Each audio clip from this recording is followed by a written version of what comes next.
अस्सलाम वालेकुम दोस्तों, बात करते हैं पाकिस्तान क्रिकेट की नई अपडेट के साथ कि हारिस रऊफ और पीसीबी के दरमियान जो तनाज़ा था वो कहां तक पहुंचा है। और इसके अलावा आपको बताएंगे कि मिचेल मार्श के खिलाफ इंडिया में एफआईआर दर्ज हो चुकी है। जो उन्होंने 2023 के वर्ल्ड कप की ट्रॉफी पर पाँव रखकर तस्वीर बनवाई थी, तो उनके खिलाफ क्या होने जा रहा है। तो इसके अलावा आपको बताएंगे इंडिया और ऑस्ट्रेलिया के दरमियान T20 सीरीज का पहला T20 जो इंडिया ने बहुत ही गुस्सा निकाला है ऑस्ट्रेलिया पर। और इसके अलावा मोहम्मद वसीम जो T10 खेलने के लिए बेताब है, तो पीसीबी उनको क्या जवाब दे सकता है। तो स्टार्ट करते हैं मिचेल मार्श से कि उन्होंने 2023 का वर्ल्ड कप ऑस्ट्रेलिया ने इंडिया को हराकर जीता था।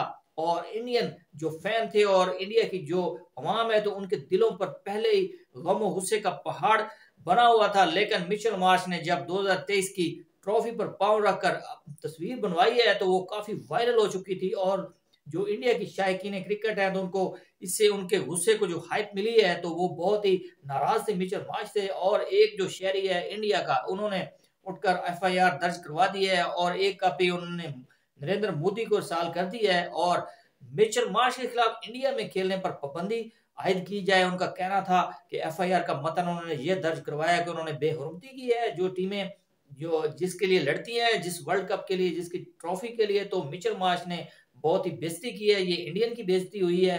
तो इसके खिलाफ उन्होंने एफआईआर दर्ज करवा दी है। और आप देखते हैं कि मिचेल मार्श के खिलाफ क्या कार्रवाई करता है आईसीसी और उनकी पुलिस क्या कार्रवाई कर सकती है और क्या कवानीन है, तो बाद में देखेंगे और आपको बाद में इसके मुतालिक अपडेट देंगे। तो इसके अलावा जो अमाद वसीम है जी, वो T10 खेलने के लिए बेताब हो चुके हैं। और पाकिस्तान की जो पीसीबी जो है, तो उन्होंने कहा है कि आप पहले आकर डोमेस्टिक खेलें, फिर आपको T10 या कोई भी लीग होगी तो उसके लिए एनओसी जारी किया जाएगा। लेकिन इन खिलाड़ियों की आप बात करें तो मीडिया पर इनके मुतलक जो हाइप बनाई जाती है कि वर्ल्ड कप में भी बहुत सी हाइप चल रही थी कि मोहम्मद वसीम को टीम में होना चाहिए, लेकिन अब वो डोमेस्टिक खेलने से कतरा रहे हैं क्योंकि ये सीके सिखाए प्लेयर हैं, इनको कोई जरूरत ही नहीं है ये लीग्स खेल खेल कर, इनको 4 ओवर्स खेलकर ये अपने आप को पूरी क्रिकेट के लिए तैयार कर लेते हैं। तो अब ये पाकिस्तान की जो डोमेस्टिक लीग जारी है, अभी जो स्टार्ट हो चुकी है, तो उसमें ये खेलने के लिए बिल्कुल तैयार नहीं और ये T10 लीग खेलने के लिए तैयार है।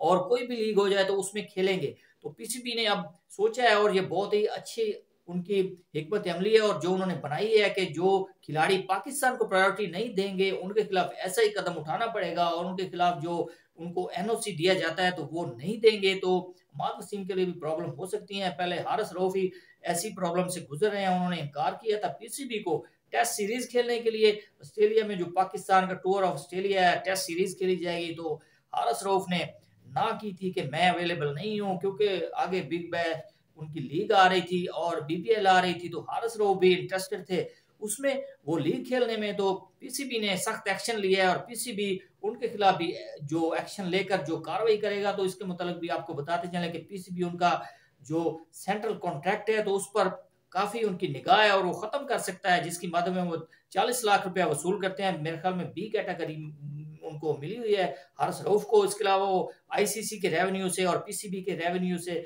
उनको पैसे मिलते हैं और अच्छे खासी रकम मिलती है जो उनको मंथली उनको पे की जाती है। तो वो पाकिस्तान की जो नेशनल टीम है उसको प्रायोरिटी नहीं दे रहे और वो लीगें खेलने के लिए अवेलेबल होंगे और टेस्ट खेलने के लिए उन्होंने जवाब दिया था।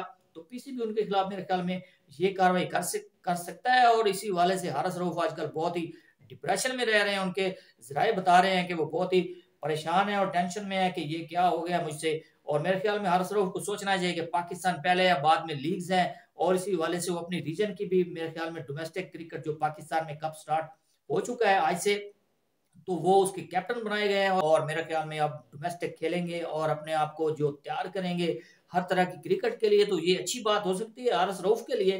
तो देखते हैं कि पाकिस्तान का जो नेशनल T20 कप है तो उसमें वो कैसी परफॉर्मेंस देते हैं। और जो 4 पूल्स बनाए गए हैं इसमें बहुत सारे स्टार्स फैंस को नजर आएंगे खेलते हुए और फैंस के लिए एक बड़ी खुशखबरी है कि इसमें कोई टिकट्स नहीं है, फ्री आप मैच देख सकते हैं और पाकिस्तान की डोमेस्टिक क्रिकेट को आप सपोर्ट कर सकते हैं ग्राउंड में जाकर और अपने स्टार्स को भी करीब से देख सकते हैं। तो अवाम के लिए ये खुशखबरी की बात है। तो इसके अलावा आपको बताएंगे कि जो ऑस्ट्रेलिया और इंडिया के दरमियान पहला T20 खेला गया वर्ल्ड कप के बाद, इंडिया और ऑस्ट्रेलिया की T20 सीरीज थी। तो ऑस्ट्रेलिया ने पहले खेलते हुए 208 रन का टारगेट, बड़ा टारगेट लगाया। 20 ओवर में उन्होंने फेंटा लगाया ऐसा इंडियन बॉलर्स की दुर्गत बनाई है, सही मारा मारा है जोश इंग्लिश ने, और उन्होंने 50 बॉलों पर 110 रन की बारी खेली है और क्या जबरदस्त उन्होंने बैटिंग की है, तबाही फेर दी उन्होंने चौकों और छक्कों से।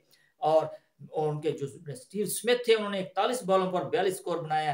तो उनकी बहुत ही स्लो परफॉर्मेंस, जिसकी वजह से ऑस्ट्रेलिया ने बहुत ही अच्छा स्कोर किया, एंड पे आकर 208 स्कोर लगाया है बोर्ड पर। और इंडिया ने बाद में जो तबाही फेरी है ऑस्ट्रेलियन बॉलर्स की, उनको फेंटा लगाया और सही जबरदस्त उन्होंने खेलते हुए 208 रन का स्कोर उन्होंने चेज किया है। और क्या जबरदस्त बैटिंग की है सूर्य कुमार यादव ने, और वो अपने फॉर्म में वापस लौटे हैं और उन्होंने बल्ले से ऐसा दिखाया है कि वो ऐसा खेल सकते हैं। लेकिन वर्ल्ड कप में जिस किस्म की उनकी परफॉर्मेंस थी, तो उससे वो उनके जो टीम मैनेजमेंट है और जो फैंस है वो खासे नाराज थे, लेकिन उन्होंने राजी किया सभी को। लेकिन उनकी वनडे में भी उनको ऐसी इनिंग्स खेलने की जरूरत थी। तो उसके अलावा ईशान किशन ने बहुत जबरदस्त इनिंग्स खेली है, और रिंकू सिंह ने आकर जबरदस्त जो फिनिशर माने जाते हैं इंडिया की तरफ से, नए प्लेयर हैं, उनकी एंट्री हुई है उनकी टीम में, तो वो बहुत ही जबरदस्त उन्होंने बारी खेली और उन्होंने 14 बॉलों पर 22 स्कोर किए हैं। और मेरे ख्याल में एक बॉल पहले उन्होंने, जो आखिरी बॉल थी 9 हो चुकी थी, जिसकी वजह से एक बॉल पहले इंडिया ने ये मैच विन किया और बहुत ही जबरदस्त फैंटा लगाया इंडिया ने। और उनके जो ईशान किशन है, सूर्य कुमार यादव है, उन्होंने बहुत ही जबरदस्त बैटिंग की और कमाल की उन्होंने जो विन किया है पहला T20, तो बहुत ही शानदार परफॉर्मेंस इंडिया की तरफ से। जी दोस्तों, तो अब तक के लिए इतना ही। मजीद स्पोर्ट्स अपडेट के लिए चैनल को कर दें लाइक और सब्सक्राइब। अल्लाह हाफिज।